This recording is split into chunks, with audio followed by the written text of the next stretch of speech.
Welcome to the Rush of Fear podcast, where we'll be covering Universal Orlando's premier scare event, Halloween Horror Nights, for our sister podcast, the unofficial Universal Orlando podcast. I'm your host, Michelle, and for our first episode, we are going to let you get to know me and my team, as well as discuss the announcements that we have had for this year's HHN 30. So, let the mayhem begin.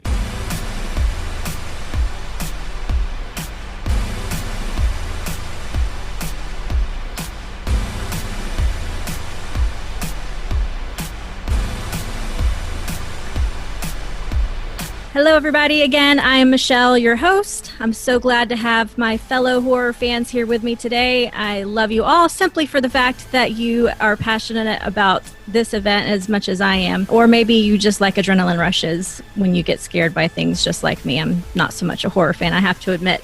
But let's introduce you to my team. We've got with us Kenneth. Hi, I'm Kenneth. And Maddie. Hi. All right, guys. So let's jump in, letting everybody know a little bit about ourselves and our history with the event. And I'll kick us off just by saying that you guys probably have me beat on how long you've been attending this event. I'm a total scaredy cat, as I said before.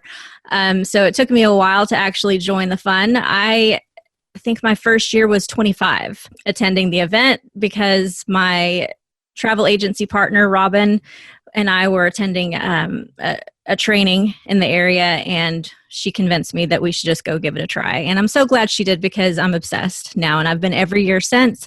I won't miss it unless there's a pandemic, of course. So 25 was my first year, which is a great year to kick off a passion like this, for sure, because that was a great year. Oh, yeah. Yeah. I'm going to say my favorite house.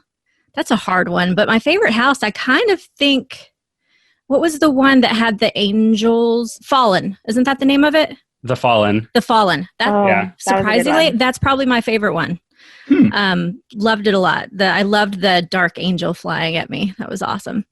And favorite scare zone. Oh my God. I love scare zones so much. I could go to Halloween Horror Nights and do nothing but scare zones the whole night. I don't think I have a favorite one, honestly. What about you, Kenneth? Well, so my first time ever going was 2005. I grew up in Orlando, and I was always totally terrified of it. I wouldn't even walk near the entrance of Universal if Halloween Horror Nights was happening. I was so scared.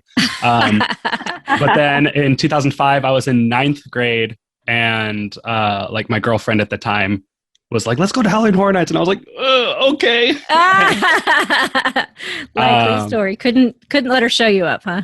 Yeah, exactly. So that was the first time I went. And ever since then, the only year I've missed has been 2012, which is when I was away at college.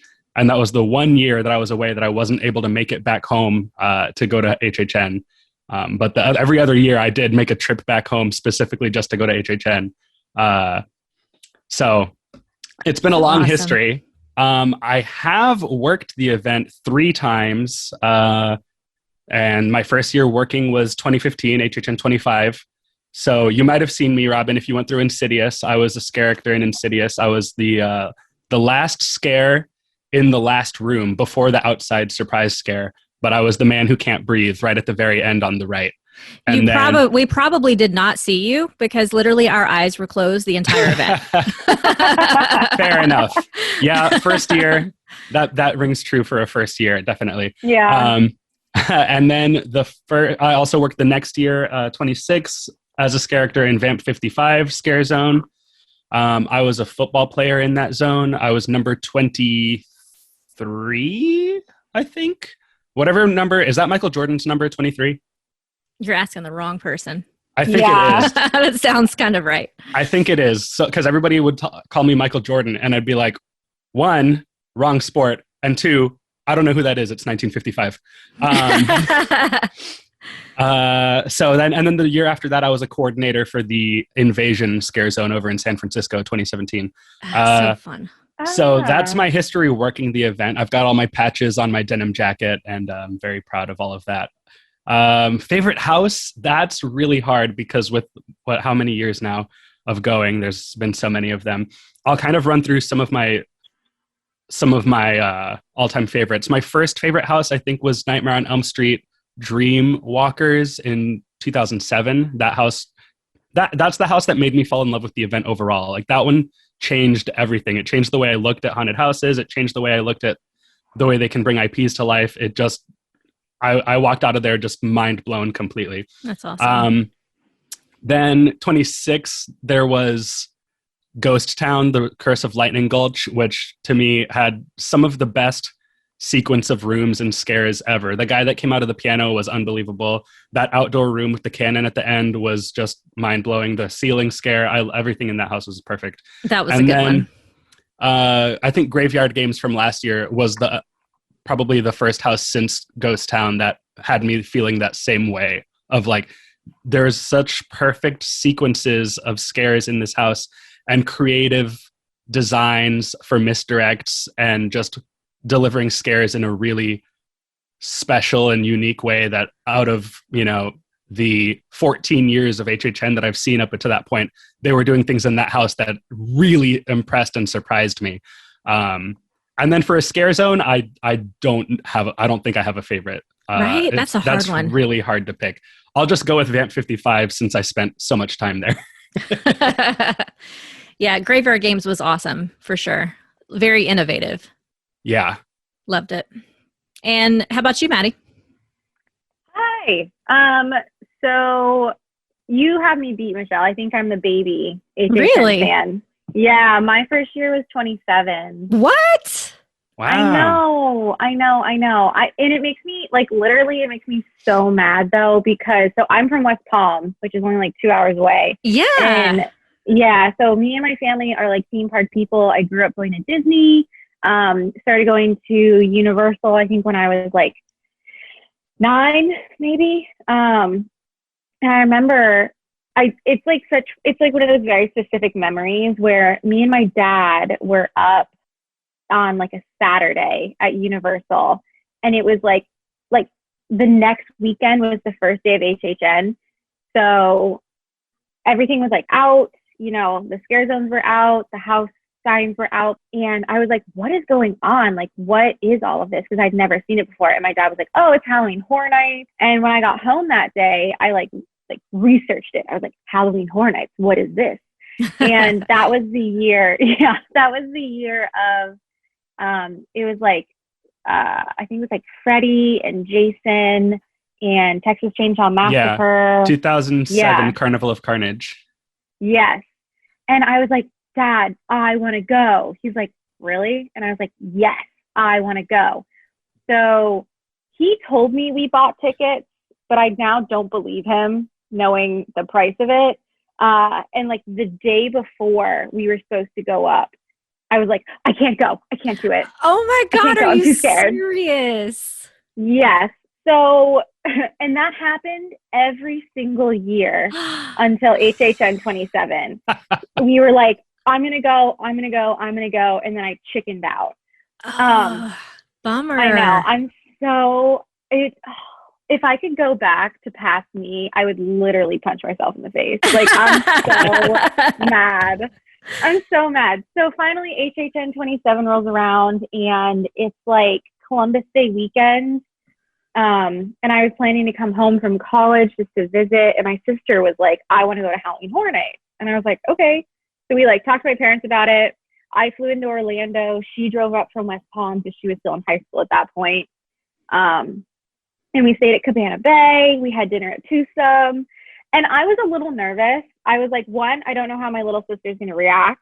2, I don't know how I'm going to react. Yeah, blame it on your little sister. Yeah. And then I spent the entire event huddling my jacket around her face and me football style, blocking scare actors from scaring her because she was just petrified the whole night. And I was unfazed. I didn't get scared hilarious. Once. So that was my first year. And then I did 28. I worked the event last year. I was a reserve for HHN 29. And then I did the 2 houses for HHN Light, HHN Mini, HHN Diet. I don't really know what we're calling this house here. Diet. Diet, yeah. So yeah, so I've only been since 27. But I think, and I don't actually remember a lot of 27. It was kind of a blur. Yeah, that But I first year did, always is a blur. Yeah. yeah, because I was only there the one night, and we had an express pass. So I mean, we were done with every house, ride, scare zone. We saw the Academy of Villains show. We did not see Bill and Ted because it was full, full, full, full. But we were done with everything by like 10:30. Wow. So Dang. we were like, we're gonna go. But I think my favorite house out of all of my well, not all my years, my few years. Oh man, I really liked Scary Tales. Oh, That was a yes. good house. Yeah. I wanted so much more for it, but it was really good. I did like Universal Monsters. Trying to think what else. Oh, American Horror Story, the second iteration of it, my first year in 27. That was Yes. great. That was pretty good. Yeah, that was a good one because I loved that show, and I was like, it's literally like walking through the set of that television show. I know. And that's how I felt with Stranger Things. Everybody was like, oh my God, those are so awful, but I'm so obsessed with the show. So Yeah. I loved them. I literally gave the Mind Flayer a hug because we were on an RIP tour. And of course, we did every single house. This was with actually Lee and the gang back in 2019 now. We did every house twice. And that was one of the last ones we did. And we were literally the only group in the house at the time. So we could kind of take Yeah. them. And I gave the Mind Flayer a hug as I walked through that scene. I loved him. I love that. Yeah. That was a All really right. nice looking puppet. It Yeah. was. It was so awesome. Oh my God. Cool. Yeah. All right. Well, moving along, it's time to get to the meat of this episode, and that is HHN 30. Whoop, whoop. Yay! Finally. I know. I feel like I've been waiting forever for this. So, after the event was canceled last year, there was a lot of worry about whether the event would go ahead this year. But thank God, on March 5th, Universal Orlando dropped the dates and the first official house announcement. Yes. Yay! Yeah. So HHN 30 is coming. We are so excited.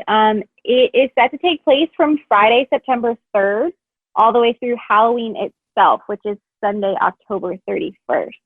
As of right now, on the event calendar, we're looking at every Thursday, Friday, Saturday, Sunday, except for September 5th, which that's the one Sunday we never get for some reason. There's always an event in the park. And then, yeah. I think it's like Dell or something, like some weird computer Microsoft company. or something like that. Microsoft, yeah. They like rent out the whole park. It's great. And then we also have, as of right now, every Wednesday except for September 8th, and then one Tuesday, which is October 26th. But I'm sure, if the event, crossing all of our fingers, vaccine and everything coming, if everything goes well, I'm sure we'll have a few extra days in there as well, just like they always do. Yeah, I was surprised that it didn't go through like that first bit of November, because the past few years they've been doing a little bit of November as well. Yeah, well, I think for 29, they had it ending on the 31st, but then they added like November 1st and 2nd, I believe, if I remember correctly. I think that sounds right. Yeah. It'll be interesting to see if they do add any of November, because with Halloween being on a Sunday, then it would have to be like November 5th, like. Yeah, because it would be a new pay period as well for team members. Oh, true.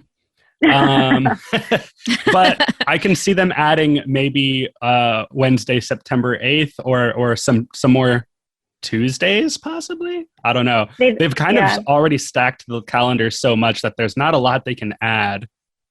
42 days. 42. Like already, it's 42 days. Yeah, it's in my spiel on the boat. 42 days of fear. well, there you go.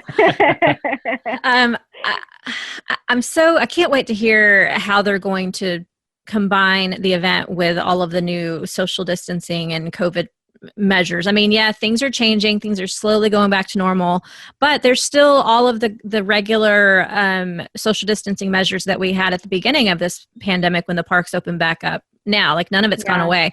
So I'm wondering one, I was kind of hoping they would give us more dates just so that they could reduce capacity a little bit in their ticket sales and therefore provide social distancing that way. But surely they're not just going to release, the same amount of tickets as they always have and just let it be a free for all with the conga lines and everything. I mean, I listened last year to a ton of like HHN podcasts talking about, oh, like if we were running the event, this is how we would do it, things like that. And it was very interesting to hear how creative people were with what they could do. But the CDC, I guess, is saying like we're going to move down to 3 feet social distancing. And I personally think that they're probably not going to be selling like frequent fear passes. I think the most that they'll do is like a 3-day ticket, Friday, Saturday, Sunday. Yeah. Because they don't want, because they need to be able to control capacity. Yeah. Exactly. You can't track the amount of like frequent fear people coming, or like if you have to, like if you are a frequent fear ticket holder, you have to reserve the day like you do at Disney. That's what I was thinking. Yeah.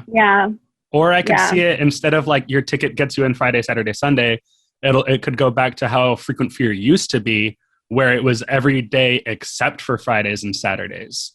Like you can go during the week and on Sunday, but the weekend is reserved for 1-day tickets.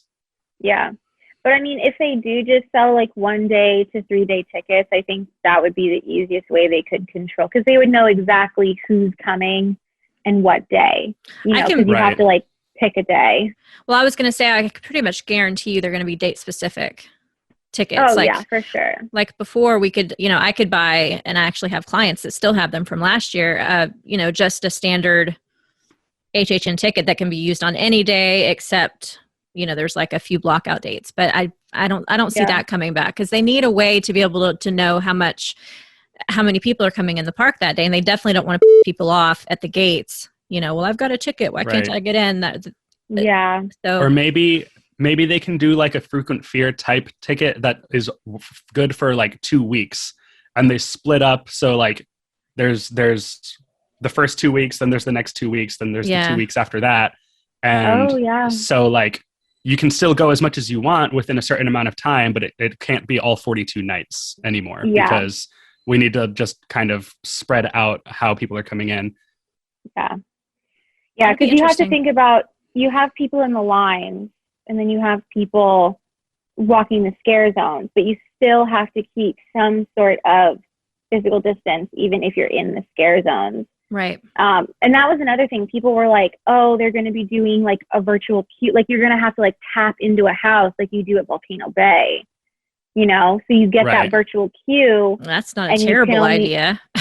Yeah, it's honestly not. I mean, we have the technology, and it's already working in the park to do virtual queues. Yeah. So why not use that to your advantage? And honestly, that would change the face of Halloween Horror Nights. So much so. Like, yeah. Instead of a tapu tapu, it could be called a crapu crapu because of what you do. That is priceless. Oh my God. You heard it here first, guys. Creative. Copyright that. Oh my God. I'm going to call marketing right now. Yes. Yeah. The crapu crapu. I love it. Oh my God. So funny. Yeah. Well, either way, we're going to see some changes, and I'm kind of looking forward to it. I don't think that any changes they could make could be bad. HHN is, unless you get an express pass, it's all about lines, Right. The house itself. Yeah, I mean, it's still worth it. Don't get me wrong. I'll wait in those lines all night long. I don't care. But, those have to go away somehow, or at least get shortened somehow. Yeah. So, but I'm so excited. I'm so excited to go to Halloween Horror Nights and not have sweaty, drunk people on top of me in a 2-hour line. Right. That has been the best part. That is a dream. Oh my God. I want to stand on these dots and lines for the rest of my life at theme parks, because it's so nice not having a family or a couple or some creepy dude like on top of me. Totally agree. Whether it's at Disney or Universal or Halloween Horror Nights. Like, it's great. I agree completely. 1000% yes. It is pretty and nice. and it'll be kind of cool to not go through the house in a conga line. Like, can you imagine actually Yes. just going through with a little bit of space That, between your groups? Oh my God. Kenneth, did you go through the houses for this past Oh year? yeah, I went through each one like 10 times. Oh, it was so nice. Did you ever do one alone? Yes, actually. Yeah. Oh God. I don't think I could. It was so fun. It Was was pretty so cool. fun. Going Um, alone, and you were absolutely alone because you couldn't have anyone right behind you or right in front of you. It was fantastic. Oh my God. I would crappoo Like, in my pants for sure. I mean, by the time really, I was really going good. through alone, it was like, at that point in the run where I already know where everything is, so like nothing is scaring me anymore. Yeah. So I'm just kind of walking through and being like, "Hello, nice to see you," Hi. Hey. Hi. I'm so stupid. Even when I know they're going to jump out, I still scream. Like, God, I knew you were doing that, but I can't help it. Well, sometimes if somebody's like going really hard, they can still get me like that. Just because I'm like, I know they're going to be there, but I didn't know they were going to be doing that, Yeah. because they've never done that before. On to you. Awesome. Well, Oh, speaking man. of last year, Kenneth, you said you went through about 10 times. Did you get to do the Beetlejuice house last year? Yes, I did. I think I did it 3 times. All right. Jealous.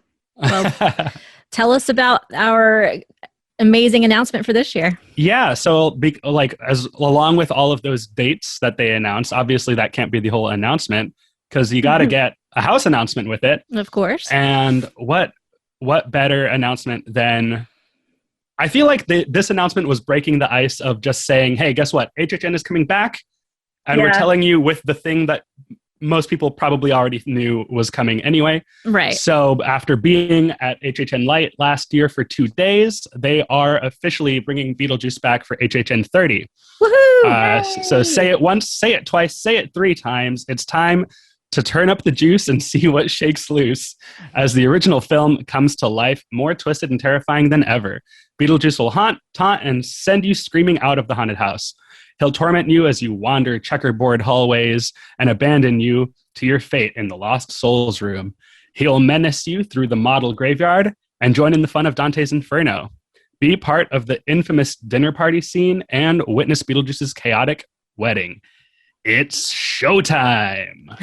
I'm so Uh, excited. I'm so excited. I didn't get there last year, so I did not see this. It was so good. It was very much and I think I did a video on the vlog about me and my friend Gary. We did like kind of instant reactions immediately after walking out of the house for the first time, Mm-hmm. and it very much is in the same category as like Ghostbusters, where obviously like the movie is not actually that scary. It's more spooky. Right. And to be perfectly honest, I've never really been a huge fan of the movie. Like, I don't think I ever saw the whole thing all the way through until last year, like during Halloween season. But I've always liked the Beetlejuice character, from the Graveyard Review and just seeing him around the parks and stuff. I've always liked him, but like never really connected with the movie that much. Mm-hmm. And actually, I was discussing this with a friend yesterday. And they said, yeah, the story of Beetlejuice isn't that good. It's more about the aesthetics, which is why it makes it a perfect HHN property, because you get to walk through and be a part of and soak in all of those aesthetics and all of the set designs and all of everything that makes Tim Burton memorable is more in like the visual look and feel more than like the story necessarily. So like this Tim Burton and HHN is like a match made in heaven for me. For sure. Well, and it's nice to have a respite from the scare and the gore. There's usually some type of less scary house at HHN. And I know this because that's the only one I'm able to keep my eyes open in. So I appreciate these types of houses, and I'm so excited about it. Did you do it last year, Maddie? No. So they announced it. Like, I have 3 jobs, so it's very difficult to kind of like just schedule a day off last minute. So I had heard inklings, like it was kind of going around the rumor mill, and then they announced it literally like, what was it, that morning that Beetlejuice was going to be out, and I was like, I think the official announcement from Universal was like after the virtual line reservations had already been filled up. Yeah. So I was at work at Disney both the days that it was open, and there was no physical way for me to get up there. Oh, bummer. But to be fair, I'm kind of happy that I didn't go through it last year, because now this year I can go through it hopefully without all of the plexiglass and shower curtains and things like that. Because like I feel like Beetlejuice, that's a property that you want to see how it was supposed to be before COVID, you know? Yeah. Yeah. Like other two houses were fine with the plexiglass and the things like that, because it was like an original concept, and like it didn't, it kind of took away from it, but like not as much as I think it would have for Beetlejuice, you know? Yeah. Yeah. I agree. I'm excited. Yeah. Yeah. I could have gone down, but I was so super bitter about HHM being canceled like altogether. It's something that I can't explain how excited I get about this event. You know, it's just one of those things. And I live in South Carolina, so I'm a 7-hour drive away. But I still get to go more often than most people. And so I could have, but I just love this event so much. And I kept having hope. Lee and I had many conversations where he was saying, it's going to be canceled. It's going to be canceled. And I just kept fighting him. No, it's not. So I was so bummed when it was finally canceled, even though I'm sure there was a part of me that knew it was coming. But I just couldn't bring myself to go down there and see the event halfway. You know, I just felt like it would be sad to not see the whole thing. So I canceled all my hotel reservations in anger, and decided to wait for this year. Yeah. I get that. I fully get that. I think I went mostly because in my head, I was like, okay, well, they've put these two houses out now, which means that they're probably not going to use them again for this coming year. So I at least want to see them in the off chance that they're not back. And then I would have never gotten to see them. Yeah. Which would have been so sad for The Bride of Frankenstein Lives, which was... that was so good. Beautiful house. So good. Do you really think they're not going to do it again, though? I think they will be back. I think so, too. Especially Bride of Frankenstein. That one, I mean... to see that without any facial coverings or without any plastic, oh my God, would be fantastic. Really? It was so good. I don't know what I was expecting, because this year we didn't get like the videos or like really the teasers, any kind of, no teasers. So I had no clue what I was walking into, but it was so good. Not the biggest fan of Tooth Fairy, but Bride of Frankenstein was definitely like hands down an amazing house. Yeah. I watched the YouTube video of the walkthrough of Tooth Fairy, and I kind of agree. Like, I'm sure I probably still would have screamed just because that's me, but it wasn't like something that I'm sad that I missed if they don't bring it back. Yeah. Tooth Fairy definitely had to grow on me. I wasn't that excited about it after I walked out of it the first time. And then the more I went through it, the more I was like, okay, I see what people, because it had its fans. It had really, really hardcore fans. Oh, yeah. And really? And I was always just like, I don't understand what they see in it. And the more I walked through it, the more I was like, okay, I kind of see what people could love a lot about this. But for me, it just didn't really connect. I don't know what it was. Whereas Bride of Frankenstein, I walked out of there like pumping both fists in the air, like, yes. This was perfect. Oh, I forgot another favorite house of all time for me, which was Slaughter Cinema. I just remembered that motion. That motion of pumping my fists in the air. One. That motion of pumping my fists in the air. I did that just now while I was saying it, and I was like, oh wait, I did that walking out of Slaughter Cinema. Oh yeah.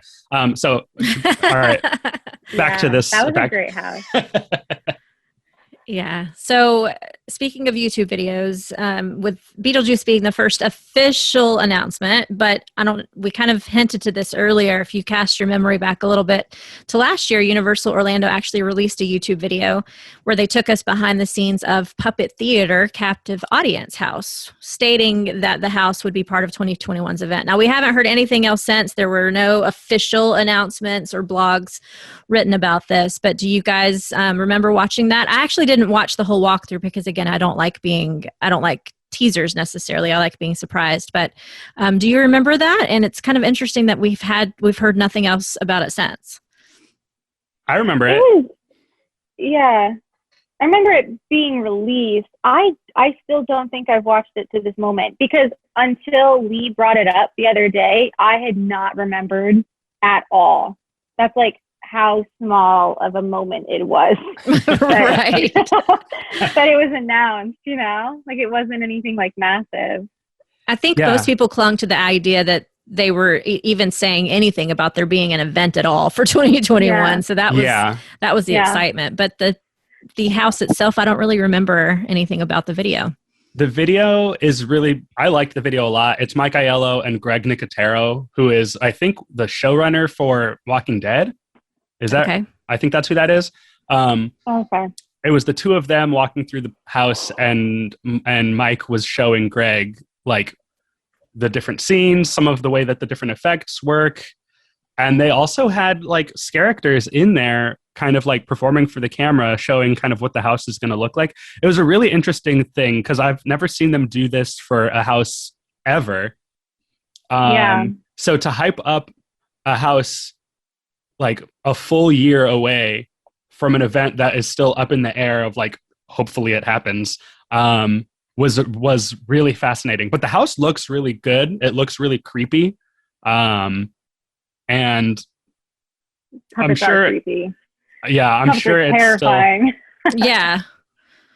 It was really interesting. I definitely recommend watching the video. It's I don't think it gives too much away. Like, it's not a full house walkthrough. It's more just like a behind the scenes video. Also about like how they made some of the masks and like props and stuff. They talked to some of the costume fabricators and set designers and stuff. It was cool. I would like if they did that type of video more often for more houses, just to kind of give more of a peek into how the event comes together, because there was a Travel Channel special from the event in 2002, the first year that it was at IOA, that I used to watch every year. You can find it on YouTube still, I think. I think it's called Halloween Horror Nights, The Art of the Scare. I've got to watch that. It's so good. It's really good. And it was kind of, I would watch that before I ever wanted to go to the event because I was just like fascinated by it, at the same time as being terrified of it. Yeah. And so I would watch that just to kind of get to see kind of what it is without having to actually go to it. And this video felt a lot like that special. And I would love it if they did more stuff like that, because that was another reason that I wanted to work the event at all, was to just get kind of inside and see how it happens. Yeah. After like 8 years of going and seeing every house and like loving it from that side, I just wanted to get on the other side and be like, okay, how is it to be on the inside of it? Yeah. And this video kind of gives you a little bit of that. We did a Behind the Screams tour last year, or the year before, 2019, for the first time. And I really, really loved that. It's kind of the same thing. They walk you through, I think we did 4 houses, and it was very interesting. They told us lots of little goodies about all of that, how they made that, how they make certain scares happen. It was super interesting. Yeah. Have you ever done a Behind the Screams? No. I haven't, no. It might not be as interesting to you since you've both actually worked the park, or worked the event, but I found it super interesting. I would still love to do it, I think. Because I got to have kind of a Behind the Screams tour of the Insidious house, but that's the only one. Yeah. And they were different. The four houses were educational in different aspects. So yeah. Awesome. Neat. Yeah, it's cool. There's so much to look at in the actual house itself. And like that I think is the coolest part. There was another video though that when you were in line for This past year, well, 29, when you were in line for Monsters, it was playing on the wall of the building. And then it was also the same one that was playing on the wall in line, I think, for Slaughter Cinema the year previous, where it's Mike Aiello going through some house. I don't remember which one. I think I know what you're talking about. They would they put it on the wall, well, on the screens at the Music Plaza, and on the side of the sound stages. Yeah. But like as a scare actor in the house, like I was a reserve. So the houses that I worked, I was just kind of like thrown into costume and then kind of like briefly shown my boo hole and then just put in the house. Like I never got a full like walkthrough of the house in the daylight, or like kind of told the story of any of them. So I think that is like one of the good parts of that behind the screens tour, is you get like an up close and personal, and you can like look in the bookcases and like, you know, really take it all in with the lights on, and then actually be told what the house is about, you know, by one of the tour guides. Yeah, Graveyard Games was one of the ones we got to go through with the lights on. It was really interesting to hear that backstory and how it was created and how some of those tricks and things were done. It was cool. Do you remember when we went through Graveyard Games with Julie Zimmerman? Because I do. That was fantastic. Yes. Look at you name dropping. Wow. My little sister that whole time was like, who is she? What are we doing here? And I was like, no, Emma, we are staying. This is exciting. Look excited. And Julie Zimmerman was like the coolest. She hasn't been to the event since she left the event. So it was her first time. And she walked through that house. She didn't get scared once. Not once. Not once. I was so shocked. Oh my God. There was one point where she turned and like this scare actor popped out at her face. And she was like, wow, look at this set detail. And I was like, are you kidding me? I know. I know. She was like pointing at their costumes, like, look at this. This is just amazing. Yeah. This mask. Like, but I mean, she is the mother of HHN. So, I mean. Yes. Wow. Yeah. I hope I never get to that point. I want to be scared forever. I know. It's so fun. Also, I just wanted to say real quick, because Maddie mentioned that she was a reserve, just for anyone who's listening who doesn't know what that is. That's a group of people who are not scheduled to scare, but they can make themselves available in case there are call outs and holes in houses and streets. So if somebody's missing, they have people who can jump in and fill those spots. Yeah. Mm-hmm. Yeah. It was fun. I would love to do reserve. Yeah, it was great. That was a weird year. So 29 was a weird year to do it, just because we did have a canceled house. So, and you can't fire an entire group of team members or like scare actors just because they changed ideas. So they put them all into reserve. So there was a ton of us. That was the year they canceled Tooth Fairy to put in us. Yeah. That was that weird flip flop. Yeah. So there was like 200 reserves that year. So it was definitely, it was an interesting time, but I'm very, very happy with the houses and the scare zones that I got to do. I got to be a Valkyrie and Viking, and honestly, it was great. It was really cool. I was a zombie Viking, and that's with the winged Valkyrie hat.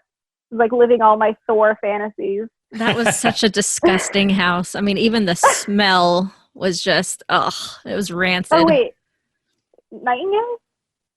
I'm thinking Nightingales. Oh, I worked Nightingales too. I was a chicken. A scary chicken. You were a scary chicken?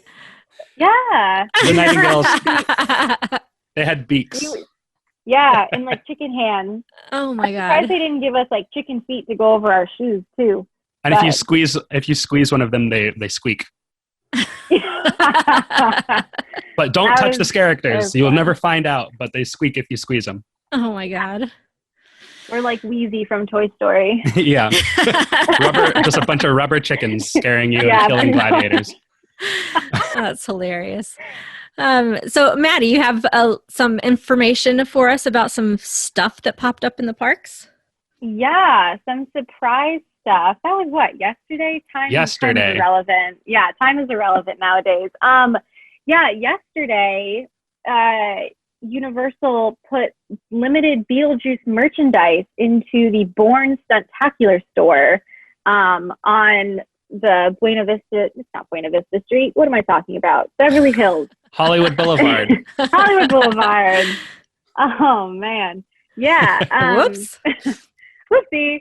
And we were just talking about that, and we're not totally sure if it is merchandise that it's just a preview. Like, they kind of mentioned it being a preview in the signage around the store.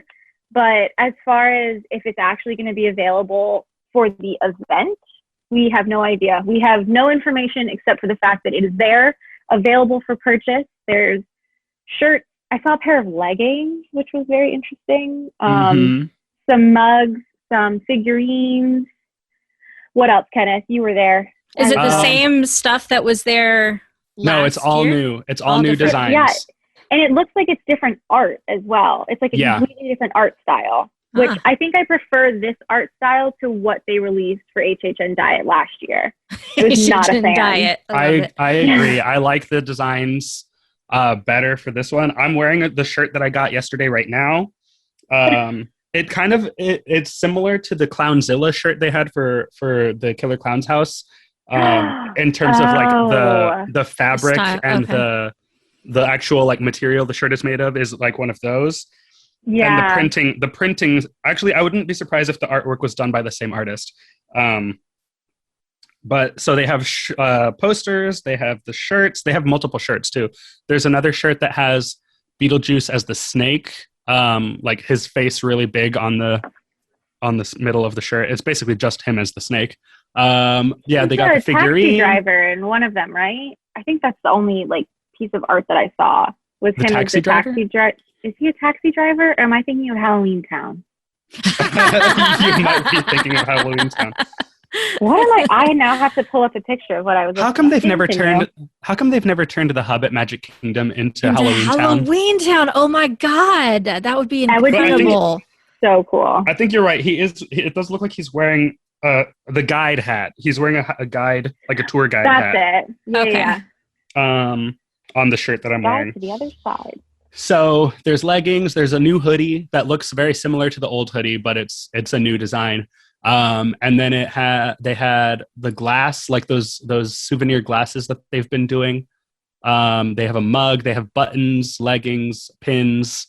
Lots of stuff. Well, we can post pictures of them. They'll have a facial covering. Yeah, we can post pictures on the Facebook page. I don't know if there were. I didn't see facial coverings. I didn't see pictures of them. I didn't look for them, honestly. Be some. Yeah. Oh, yeah. I don't know if this is something that someone told me or if I dreamed it last night, but somebody said that they only released like 32 face coverings. That sounds impossible to me, so it was probably in my dream. It must be. I will report more things that happen in my dreams on every episode. That's a strange thing to dream about, though. Yeah. Oh my goodness. Yeah, so we can, if you guys can grab some pictures for us, we'll post those on our Facebook page. Yeah, I've got pictures. Yeah. Sweet. All right, guys. Well, I think that'll do it for our first episode of the Rush of Fear Halloween Horror Nights podcast. We hope you will join us on the run-up to and during HHN 30. Be sure to check out our Facebook page at facebook.com/rushoffear. And we can't close without giving a huge thank you to Corey Hall for creating our awesome podcast artwork, and to Burnt Ends for the incredibly perfect intro and background music. All right, guys, I think that'll do it, right? Yeah. I think we did okay. I think so. Thanks for coming in and getting to know us, and hope you'll be back. Yeah, so as soon as we get more news from HHN, you will hear back from us. All right, guys, the podcast has come to an end. Now get out.